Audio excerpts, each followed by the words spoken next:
God, I hate the bye week.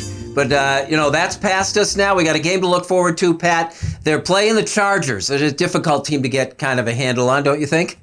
Yeah, it is weird because, I've watched a couple of Chargers games this season with Justin Herbert, the quarterback there. Kid looks like he can play. I mean, he makes the mistakes that young quarterbacks are going to make, things that we saw to Josh Allen. But, I mean, he's got an arm. He anticipates well. And look, man, the Chargers have lost a lot of games, but they've lost a lot of games by a little amount. Even the games they've won, they've kind of squeaked out. But if it wasn't for Los Angeles having to travel from west to east, I would be a little bit more nervous about this game. Hopefully this defense, with a week off, with everybody getting healthy, hopefully will be able to handle the rookie quarterback and what he's got around him. I love Buffalo this week. I mean, I love them off of what you just said, but on top of that, the momentum to strike now. Miami had a golden opportunity to pull right up there with the Buffalo Bills. It was a great week for the Bills. Let me just say, what an evil laugh. Coming off the bye week, it was a great week for the Bills. You get a bunch of rest. Now you've got Miami flustered. I know they want to stick with Tua, but now Fitzpatrick came back in the game. That messes up the psyche of a quarterback. Miami made a terrible decision in putting Fitzpatrick into that game. Bills have to capitalize, get another game against the Chargers this week. And that defensive secondary, that quarterback, I tell you, he's never seen a defensive secondary like the Buffalo Bills. He's going to struggle.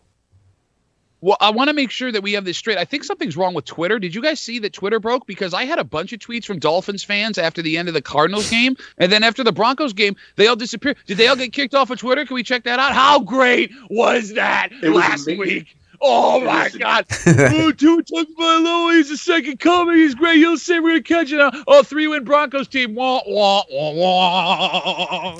Let me throw a little bit more dirt on that coffin a little bit. The biggest mistake that Miami did was they tried to basically go to 2021 with their season by playing out 2020. What I mean by that is you have to go through with a rookie quarterback the bumps and grinds of a season. They didn't let Tua do that. By putting Fitzpatrick into the game, you mess with his psyche, and now who knows? He could be benched at any given time the rest of this season, and you're wasting your whole progress for going forward next season. You should have just wrote it out, let Tua play bad, play well, live with it, and go into next season. But now, he might be a little bit nervous. Pat, you're always the McDermott analyzer here. You got a coach coming off a bye, and there's a school of thought that says, the great coaches play well with 2 weeks to prepare. What do you expect from McDermott off a bye?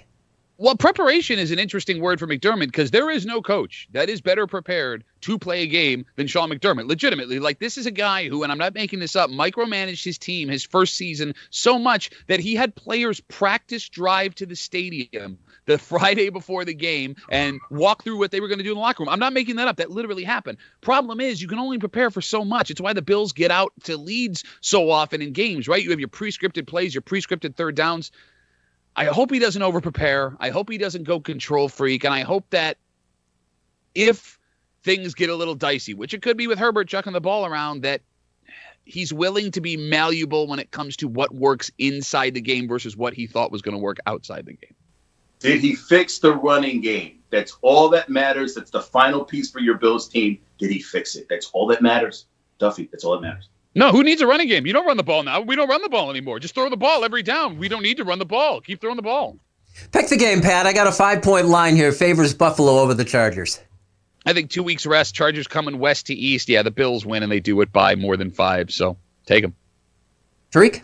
Yeah, I got the Bills by 10. I just think they're going to be well-rested, ready to go. And remember 2 weeks ago what happened in the Cardinals game. Sorry to bring up a bad thing, but you know what? That fires you up.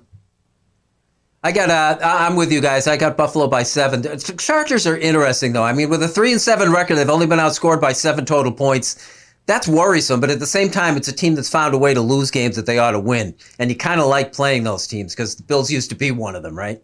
Yeah.